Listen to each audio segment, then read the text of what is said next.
All right, it's the Down Beach Buzz podcast for November 7, 2025 with Sherry Lilienfeld of eXp Realty. Buy, sell, just reach out. Sherry Lilienfeld, go to realtysherry.com. And the Down Beach Buzz podcast also powered by Paul Scollage at rate.com. You can find Paul at rate.com. Sherry Lilienfeld, also known as Sustainable Sherry. Why don't we talk about last night at the Margate Commission meeting? A lot of great topics, but the one that jumped out to me was the water or the water issue. Could you give us a background on the water, or should we watch the video real fast to see what was said? We have some stuff from you on this video. We recorded it last night. There was no video, but we got the audio. Should we run that 3-minute audio so you can then maybe talk about it, Sharon? Yeah, that would be great. All right, so I'm going to bring the video from last night on the stage, and you're going to mute your mic. So I'm going to hit add to stage, and then that's there. You turned your mic off, and now I'm going to hit this button. Let's see if we can see it real good. Here we go. Also, right now, just so we're aware, we're having some difficulty with our video. It's kind of why I'm a little bit distracted. I apologize. We're trying to get this up and running. Do we know what the contamination was, and is it still there? I can definitely say that it is not still there. To be able to explain what it was, I'm a little bit off on that. It had to do with PFAS. PFAS? Yeah. PFAS? Yeah, that's what I'm saying. That's pretty bad. But go ahead. So supposedly, we had a count at one point that may have been elevated. And I don't know if because of that issue, we were able to, or we were contacted by this group, or if it was just a general overall. There's a bunch of municipalities in the state that qualify to get money for a cleanup, whether it actually directly affects them or if it's just in the general area. And they contacted us. Scott met with them or discussed it with them, for lack of better terms.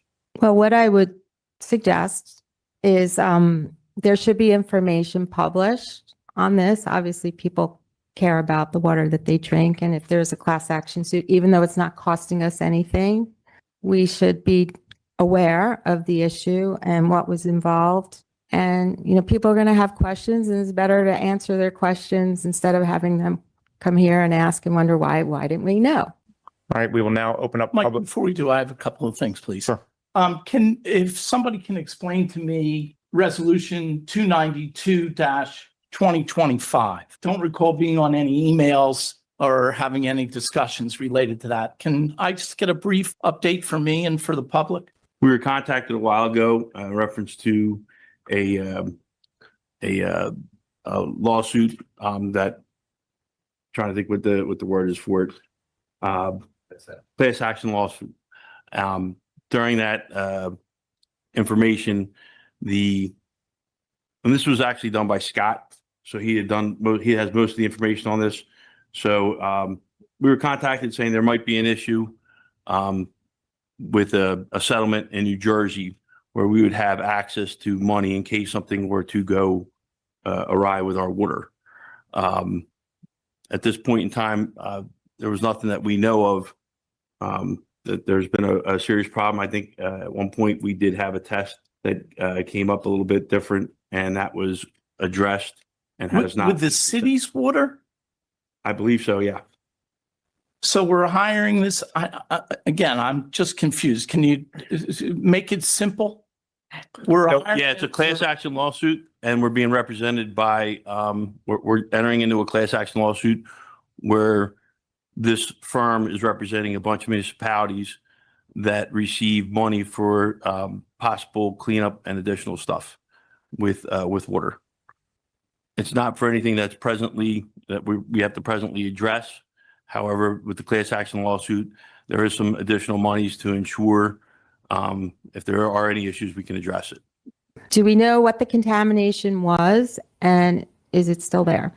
And I don't know if we can unmute Scott, but at this point we're having a little bit of an issue with everything. Yeah. So I'm not exactly sure. Commissioner Scott.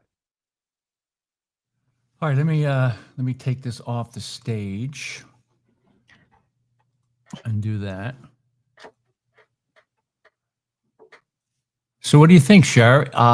First off, give us a 30,000-foot view of what this is all about. Is something about contaminated water, but no fears. Don't worry about it. Everything is fine. And we have a class action lawsuit, and business administrator Pat Moran. It seems like not many people last night at the commission meeting had a good grasp of how to describe what this thing was. Maybe because you were there, what do you think happened last night with the supposedly contaminated water in Margate? Well, through the state, through New Jersey, can you hear me okay?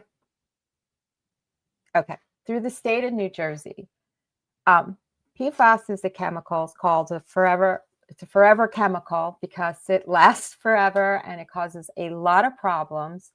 And it comes from, manufacturing. DuPont and 3M were very big involved as the defendants in lawsuits because they produce a lot of the chemicals. Like when you make Teflon, it's one of the chemicals in Teflon. Also, people making the fire retardant foam, that's a problem. So it's in the state of New Jersey. And there were some major class action lawsuits in New Jersey. I will say I was not able to find anything that reported contamination in Atlantic County. Most of this has gone up. Well, you have Ocean County and Monmouth County. Those were the closest. But then you have, like Essex County, Bergen County, Middlesex. It's mostly of New Jersey. And when you think of North Jersey, you think of all the manufacturing. But in 2021, we were required to test for PFAS in our water, but those results are not public. So what I'm